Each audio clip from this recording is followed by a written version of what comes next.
কথিত কিছু রাজনীতিবিদ ক্ষমতার অপব্যবহার করে যদি আমার প্রজন্মকে সন্তানদেরকে ধ্বংস করার উপক্রম তৈরি করে, মনে রাখবেন আপনি বিএনপি করতে পারেন, ক্ষমতাসীন দল হতে পারেন, আপনার সন্তান এই মাদকের করাল গ্রাস থেকে বাঁচবে না।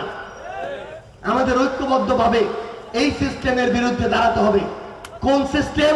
সেই সিস্টেম যেই সিস্টেমে গুটি কয়েক রাজনীতিবিদ ওই মাদক ব্যবসায়ীদের শেল্টার দেয়, চাঁদাবাজদের শেল্টার দেয়, জমি দখল করা লোকদের শেল্টার দেয়, ক্ষমতার অপব্যবহারকারীদের শেল্টার দেয়, থানায় গিয়ে থানা দখল করার পায়তারা করে, নিজের মতো পুলিশ বাহিনীকে ব্যবহার করার চেষ্টা করে।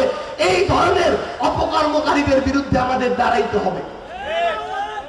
মনে রাখতে হবে আমাদের এই যে হাসপাতাল, নেত্রকোনা সদর হাসপাতাল, যখন খালিয়াঝুরিতে গেলাম সেখানে বলছে তাদের নেত্রকোনা সদর হাসপাতালে আসতে কষ্ট হয়।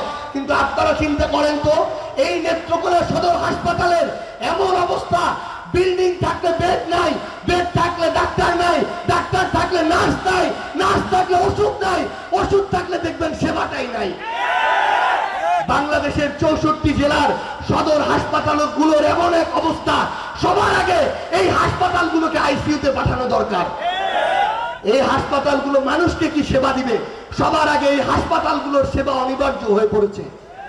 আমরা এমন একটা সিস্টেম চাই, স্বাস্থ্যমন্ত্রীরা যেখানে ডাল খেয়ে দেখবে না, খাবার খেয়ে দেখবে না, স্বাস্থ্যমন্ত্রীরা কোন একজন ডাক্তার, নার্স, কর্মচারী যে রোগীদের সামনে এক একজন জমিদার হয়ে উঠে, তারা যদি রোগীদের সাথে দুর্ব্যবহার করে, তাদের বিরুদ্ধে ব্যবস্থা নেওয়ার মতো তারা তাদের সাহস দেখাবে, জবাবদিহিতা দেখাবে। আমরা ওই সিস্টেমের পরিবর্তনটা চাই।